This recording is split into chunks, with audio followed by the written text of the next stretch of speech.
Hello mga bata! Ang asignatura natin ngayon ay MTB MELE3 Quarter 4. Tayo ay nasa week 5 to 6. Atin ngayong pag-uusapan at pag-aaralan ang tungkol sa paggamit ng pang-abay na pamamaraan. Natutuhan mo sa nakarang aralin ang pagsulat ng hakbang sa paggawa ng isang gawain gamit ang mga panandang salita.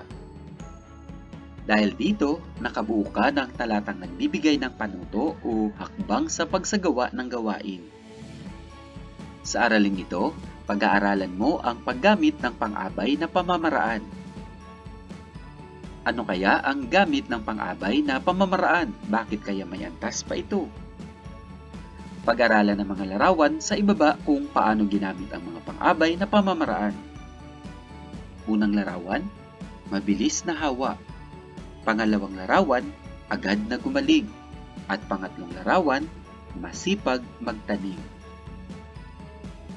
Ang layunin natin sa araling ito ay inaasahang natutukoy ang pang-abay na pamamaraan sa isang pangungusap. Nakikilala ang mga uri ng pang-abay. Nakakapagbigay ng halimbawa ng pang-abay na pamaraan at nagagamit ang pang-abay sa paglalarawan ng kilos o galaw. Nakaranas ka na ba dati na sumali sa paligsahan sa inyong paaralan? Ano ang iyong naramdaman sa pagsali sa mga ganitong paligsahan? Sa gawain sa pagkatuto bilang isa, basahin mo ang kwento ng isang mag-aaral sa ikatlong baitang na sumali sa isang paligsahan. Pag-aralan ang mga salitang may salungguhit. Ano kaya ang tawag sa mga salita o pariralang may salungguhit? Pagkatapos ay sagutin ang mga sumusunod na tanong sa iyong sagutang papel. Ito ay kwento ng isang champion. Ang pangalan ko ay Ana Marie de los Reyes. Nag-aaral ako sa paaralang elementarya ng Pila. Kinder ako noong una akong sumali sa paligsahan ng husay sa sining. Sumali ako ng kusa dahil mahilig ako sa sining. Nakinig akong mabuti sa tagapagdaloy ng programa. Malinaw na naipaliwanag ang tema at panuto. Ipakita raw ang pagmamahal sa pamilya gamit ang sining. Agad kong kinuha ang aking mga gamit pangguhit. Buong tiwala akong gumuhit ng puso sa kartulina. Sumunod, maingat kong idinikit sa gitna ng puso ang larawan ng aking pamilya. Pagkatapos, malinaw kong iginuhit ang isang anghel sa itaas ng puso. Sa huli, mabilis kong isinulat ang pamagat na mahal ko ang aking pamilya. Nang ipahayag ang nagwagi, ako ang champion. Malakas na pumalakpak ang mga manonood.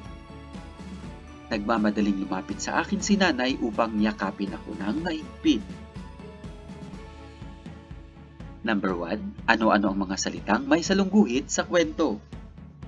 Ang mga salitang may salungguhit sa kwento ay ang mabuti, malinaw, buong tiwala, maingat, mabilis, maingat, malakas, nagmamadali, at mahigpit. Number 2. Ano ang inilalarawan ng mga salita o pariralang ito? Ang nilalarawan ng mga salita o parirala ay ang pandiwa. Number 3. Alam mo ba ang tawag sa mga salita o pariralang ito? Ang tawag sa mga salita o parirala ay pang-abay. Basahin ang mga salita o parirala na hinango sa kwento. Mabuti, buong tiwala, malinaw, maingat, malakas, mabilis, nagmamadaling, mahigpit. Ang mga salita o parirala na iyong binasa ay tinatawag na pang-abay na pamaraan. Ang pang-abay na pamaraan ay mga salitang naglalarawan kung ang ng pandiwa. Naglalarawan ito kung paano ginawa ang kilos. Halimbawa, malinaw na naipaliwanag ang tema at panuto. Inilarawan dito kung paano ipinaliwanag ang tema at panuto. Number 2. Sa huli, mabilis kong isinulat ang pamagat na mahal ko ang aking pamilya. Dito naman ay inilarawan kung paano isinulat ni Ana Marie ang pamagat ng kanyang sining. Ang pang-abay na pamaraan ay may iba-ibang antas ng paghahambing. Una, ito lantay na antas. Ang pangunahing anyo ng pang-abay, Ginagamit ito kung walang ginagawang paghahambing. Halimbawa, masarap magluto ng pansit habhab ang mga taga Quezon. Number 2, pahambing na antas. Ito ay ginagamit kapag may 2 kilos na pinaghahambing. Upang ito ay ipahayag, ginagamitan ito ng mga katagang mas, higit na, at iba pa. Halimbawa, mas mabilis na hawa ng COVID ang matatanda. Number 3, pasukdol na antas. Nagpapahayag ito ng pinakamataas na antas ng paglalarawan. Ginagamitan ito ng mga katagang pinaka, ubod ng, hari ng, nuno ng, at iba pa.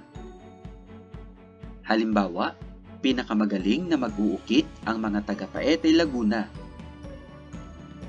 Para sa gawain sa pagkatuto bilang 2, sa iyong sagutang papel, lagyan ng check ang bawat pangungusap kung ang mga salita o pariralang may salungguhit ay pang-abay na pamamaraan at X naman kung hindi.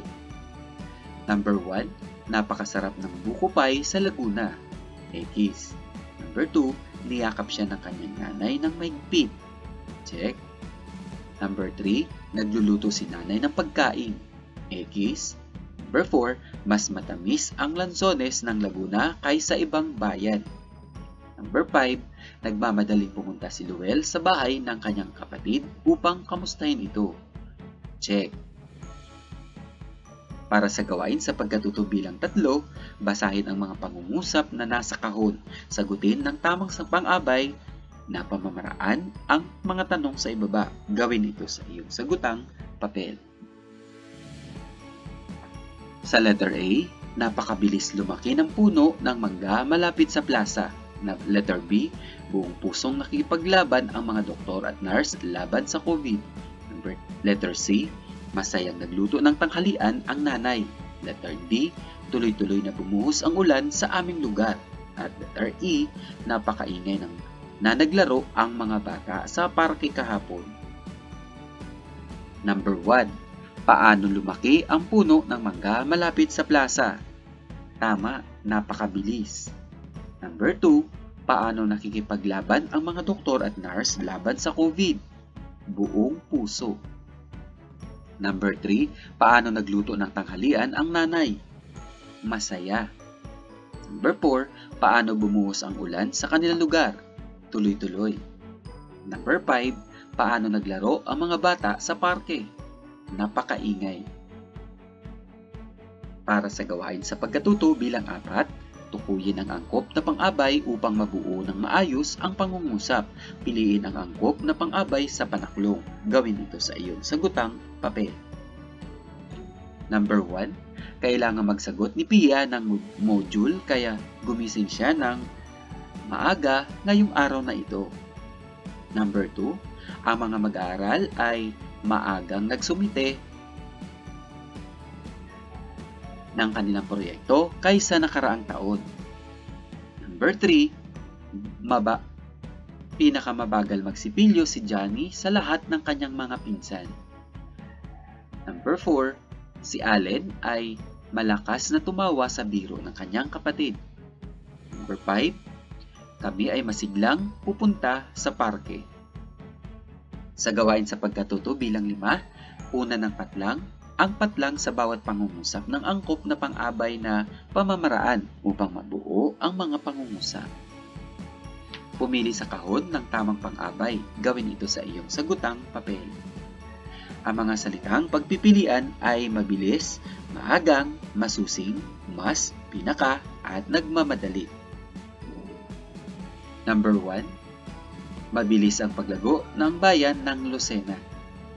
Number 2, may pupuntahan si ate kaya nagmamadali siyang naghilamos at nagsipilyo ng ngipin. Number 3, isa sa pinakamagandang bayan ang bayan ng Calamba, Laguna.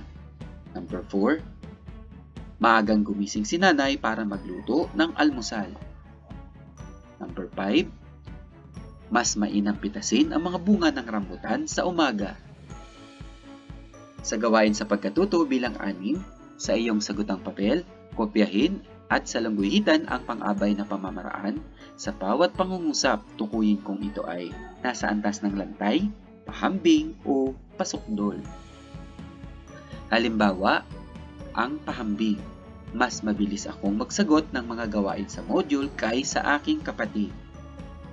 Number 1. Ayon kay Father V. Goros PSG, mas pinipiling puntahan ng Mount Banahaw ng mga nais mapalalim ang pananampalataya kaysa ibang bundok ng Calabarzon. Pahambing. Number 2. Matatagpuan sa bayan ng Tayabas, Quezon ang isa sa pinakalumang simbahan ng Asya. Pasukdol. Number 3. Madaling mahanap ang bahay ng ating pambansang bayani na si Jose Rizal sa bayan ng Calamba, Lantay. Number 4. Ang Malagunlong Bridge ng Tayabas ang isa sa pinakamahabang tulay na ginawa sa panahon ng mga Espanyol. Pasukdol. Number 5. Maayos na nilalagyan ng mga dekorasyon ang mga bahay ng Tagalokban tuwing Pahiyas Festival, Lantay. Number 6. Mas masarap ang mango pie ng bayan ng Candelaria, Quezon kaysa ibang bayan, Pahambing. Number 7. Pinakamalamig raw ang klima ng bayan ng Tagaytay sa buong Calabarzon, Pasukdol. Number 8. Isa sa pinakamahusay na pintor ay galing sa bayan ng Rizal, Pasukdol. Napag-aralan mo ang tungkol sa pang-abay na pamamaraan sa araling ito. Natutuhan mo kung paano ito ginamit sa pangungusap. Punan ang mga patlang ng tamang salita upang mabuo mo ang mahalagang kaisipan. Ang pang-abay na pamamaraan ay mga salitang naglalarawan ng pandiwa at naglalarawan kung ito ay paano ginawa ang kilos. Ang pang-abay na pamaraan ay may 3 antas. Ito ay ang mga sumusunod: lantay na antas, paghambing na antas, at pasukdol na antas. Ayan, sana may natutunan kayo sa isa na naman nating aralin. Hanggang sa muli, ang ating sanggunian ay Pivot 4A MTB MLE3 Learners Material, Quarter 4, Week 5 to 6. Thank you for watching and God bless everyone.